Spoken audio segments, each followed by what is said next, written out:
Şimdi hem Burak hem de Zülal Hanım gerçekten ve okunan rapor çok kıymetli şeyler söylediler. Burada belki hepimiz ayrı ayrı alanlarda hayvan haklarını savunuyoruz ve hepimiz ayrı ayrı mecralarda bir şeyi temsil ediyoruz ama gördüğünüz gibi yan yanayız. Yani tek bir şey için uğraşıyoruz. O da en son cümlede belirttiği gibi dili olmayan, sesi olmayan hayvanların sesi olmaya çalışıyoruz. Tabii ki hiçbir tür ayrımcılığına da girmeden, bu çok çok önemli. Fakat ne yazık ki Türkiye'de hakikaten kedi ve köpek konusunu henüz aşamadığımız için, daha oralarda tıkandığımız için çok da fazla ilerleyebildiğimiz söylenemez. Gün geçtikçe dedikleri gibi şiddet artarak devam ediyor. Bu konuda ben gerçekten Bana Göz Kulak Ol Duyarlı Yaşam Derneği olarak yaptığımız en önemli şey sanatçılar olarak, sesi duyulabilir insanlar olarak STK'larla bu kadar kıymetli çalışan arkadaşlarımla yan yana durup onların kıymetli çalışmalarından da faydalanarak bu sesi biraz daha yükseltmeye çabalıyoruz. Yani bizim dernek olarak misyonumuz bu.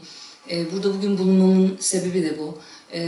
Hani benim yaşam koşullarım Burak'ın ya da diğer arkadaşımın yaptığı o kadar detaylı ve kıymetli çalışmaya böyle bir vakte maalesef uygun değil ama sahada çalışan canlıların o anki yaşamsal sorunlarını, o anki hayat mücadelesini işte kolaylaştırmaya çalışan, ayağına lastik çizme geçirip çamur içinde, kar içinde mama dağıtan, tedavi yapan arkadaşlarım da var.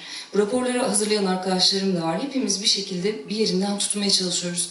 Fakat bir yerde çok tıkanıyoruz. Birincisi yasa koyucuların bize yardım etmediğini düşünüyorum. Hala istediğimiz yasaya biz kavuşabilmiş değiliz ne yazık ki. Gelen tasarılarda bizi hiçbir şekilde tatmin etmiyor. O yüzden de STK'ların burada bu kadar kıymetli çalışmalar yapan arkadaşlarımın görüş bildirmesi çok kıymetli bence. Yani bu tip yasa tasarılarında STK'ların çok daha fazla dikkate alınması gerektiğini ve bir söz verilmesi gerektiğini, dinlenmesi gerektiğini düşünüyorum. Bu çok önemli. Çünkü ben de onlardan öğreniyorum her şeyi.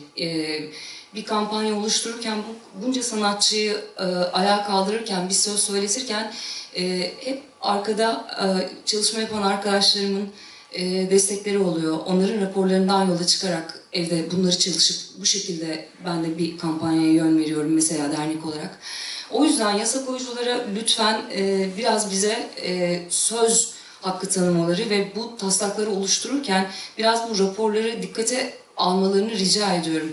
Ve derhal hakikaten bu yasaların devreye girmesini istiyoruz biz. Çünkü korkunç bir şiddet var.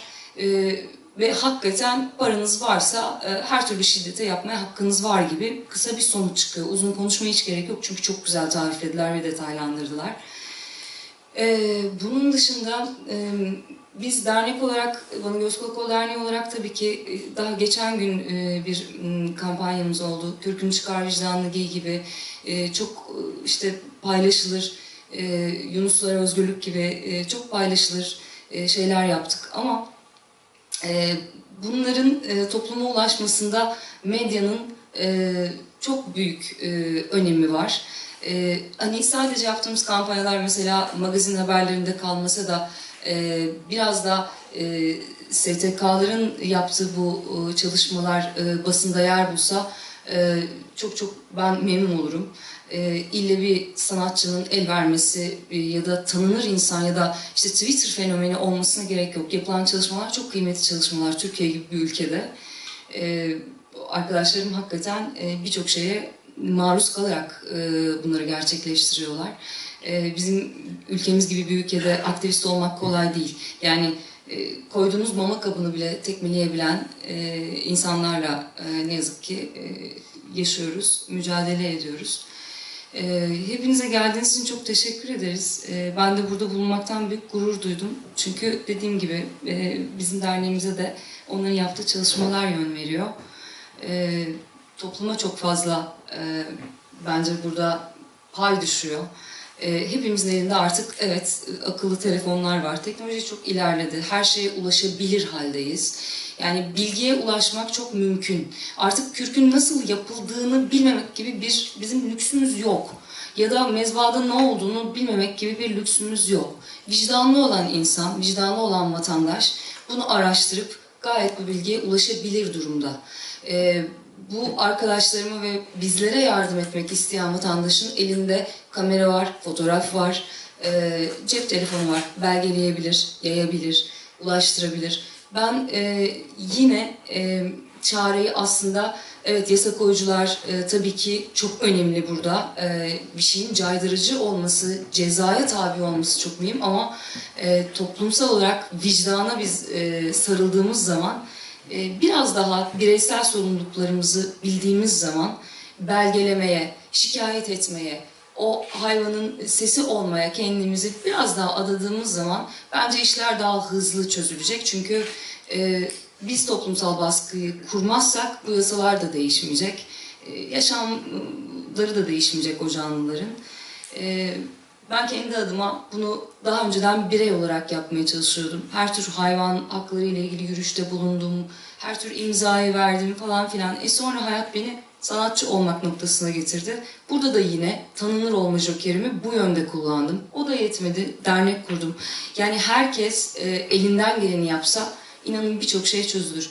Yani benim için şu anda çok daha başka konular var. Ama ben şuna da çok kıymet veriyorum. Herkes hayvanlara karşı olabildiğinin en iyisi olursa, en iyi savunucusu ya da ona karşı vicdanen yaklaşımında en iyi hale gelirse dünya daha yaşanılır bir yer olur diye düşünüyorum. Benim için şu anda bu toplantıda konuşmak belki bugün görevim ama bir başkası için korktuğu hayvanın başını okşamak da bence bir devrim. Yani bunun için biraz vicdanımızı ve kalbimizi, içimizi çalışır hale getirip biraz daha sesi olmayan, dili olmayan canlılarla empatik kurmak gerekiyor. Topluma çok şey düşüyor, medyaya çok şey düşüyor. Çok azız işte. Yani aslında bu kadarız gibi bir şey. İnanın toplantılarda çok da aşırı bir kalabalığımız yok. O yüzden ne düşüyorsa bizlere düşüyor. Hepinize geldiğiniz için çok teşekkür ederim ve bu kıymetli çalışma için Hakim'e çok teşekkür ederim.